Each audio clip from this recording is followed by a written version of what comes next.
we are building a roof rack to replace my rack that broke and to put these up there along with the camping tent canopy, which is stowed away in my new shelves that I just built.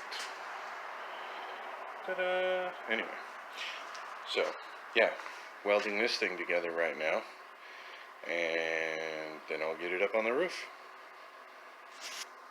Alright, now we are getting ready to start tack welding this thing together. So, when I was tack welding the roof rack together on top of the car, I got a nice little weld spark right up there. It just happened to heat the glass enough to do that. So, now I have one more repair to make.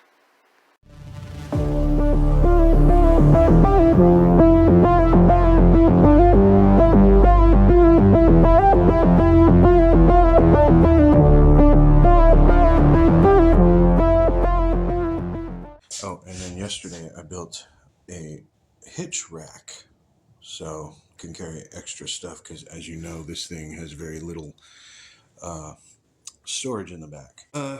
And so the sliders, basically like the one down there on the floor, is angled up at about close to a 45 degree, and it hugs the body really close, but it doesn't act as a step, and my wife needed a step. They hug the body too close, and basically they're angle iron, 1.5 tubing, 2-inch tubing, 1.5 tube round tube on the ends. But that angle iron is, I think, 3-inch, and it hugs the frame really well. Had to cut a notch out in the back part right there to go around a little piece of tube that sticks out of the frame. And then they're just bolted to the frame holes.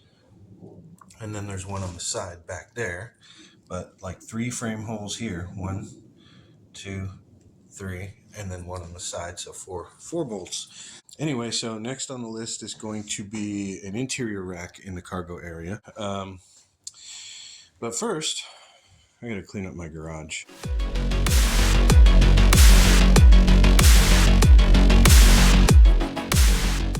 All right, so starting to work on my skid plates now. This is going to be the main center skid plate all the way to the back. I was going to go the full width of the frame, and then I was like, it's a lot of extra metal, and all I'm really covering up is like the exhaust pipe and a little bit the drive shaft to the front diff, but I don't really think that it needs that much protection.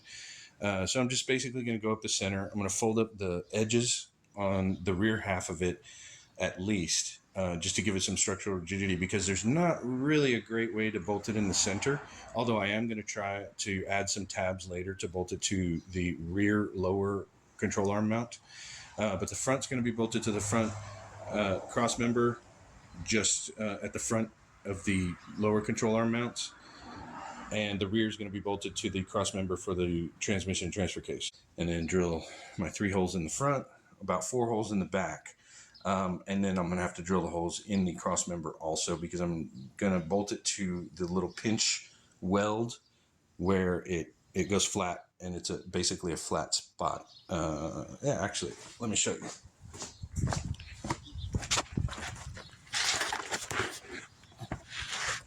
All right, so right there, this little pinch weld, it's a little bit narrow.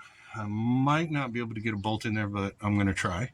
But on these front corners right here, I can definitely get a hole in there and a bolt, decent size, probably a 1/4 or a 3/8 bolt. We'll see.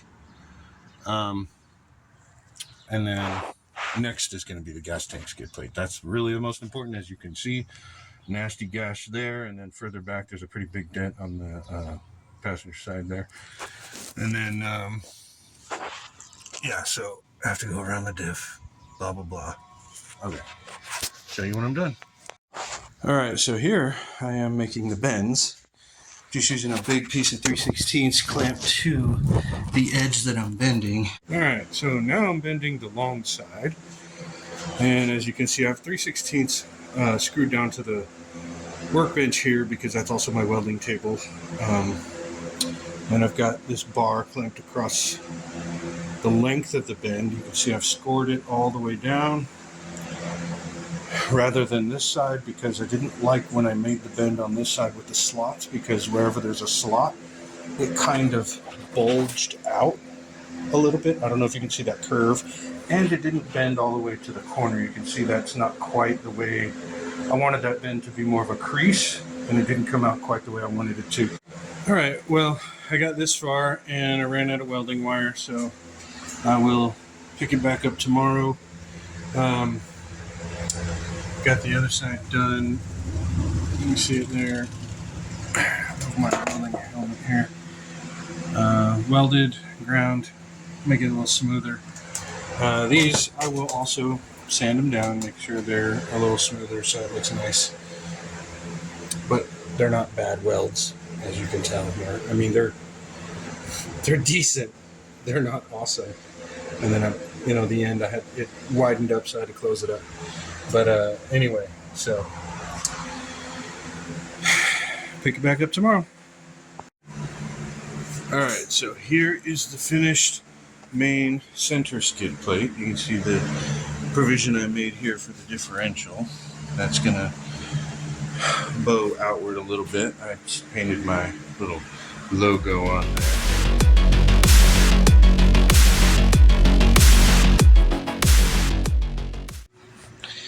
All right, so right now I am in the process of building a cargo shelf for the back of the truck to fit these bins underneath and a table.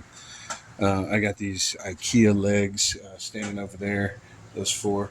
I'm going to go on the bottom of that piece of plywood right there, and that's going to go in the very bottom, leaving some of these for supports to hold it up a little so that I can put things like this underneath it. And so that'll be down underneath there with the table on top, and then the bins slid in here. And then on top of the cargo platform will be the fridge and a bunch of the other stuff, the big water jug, all that camping gear and stuff like that. So here's kind of the final product. Underneath is the table. I put some stain on it, but I didn't really work it that hard because I know it's going to get scratched up and messed up. Underneath the table is the tire crossbar and the legs for the table. They're screw-on IKEA legs, so just, not expensive and cheap, and can throw them back here and not worry about them. I'm probably going to paint them black too. I think they're silver right now. So this is basically the final product of the cargo box I was making for the Sportage.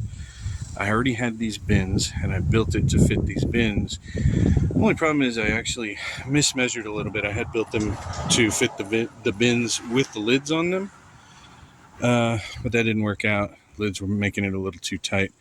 So I decided to just take the lids off, and they're basically like open drawers now. They do come all the way out, and they have to come all the way out, to be honest. That one up there. Put this one right there. Underneath, the platform that the bins sit on is a table. All right, it seems there was a tiny bit of Herculiner down there on that crossbar, and the table was sticking to that. Anyway, so basically I use those IKEA legs back there, screw into these mounts. You can see the logo there too. And it's just a tabletop. It's like 30 by 40. And I keep my crossbar underneath as well, and any other little smaller items, like maybe a hammer or some screwdrivers, some stuff like that. But in the very back right there, I also have my tool bag and an extra blanket. I have a bunch of blankets in the car because we do go camping, and sometimes it gets colder than we think it's going to get. So anyway, that's the table. It comes out, sets up 30 inches high, and I can put my grill. I got a 1-burner stove underneath here. It runs on these butane cans. Bunch of camping gear in here, plates, paper plates, cups, shower thing, foil, pots and pans, bowls and junk. This is kind of disorganized right now, but I'm going to organize that a little bit better. We got these sticks for the marshmallows and dogs. Some other stuff, my big hunting knife. Ooh, that's a badass hunting knife, by the way. I'll show that off one point. We got some spices over there, some spoons, a scrubber, dish soap, stuff. And then my Boy Scout coffee cup. There we go for that one.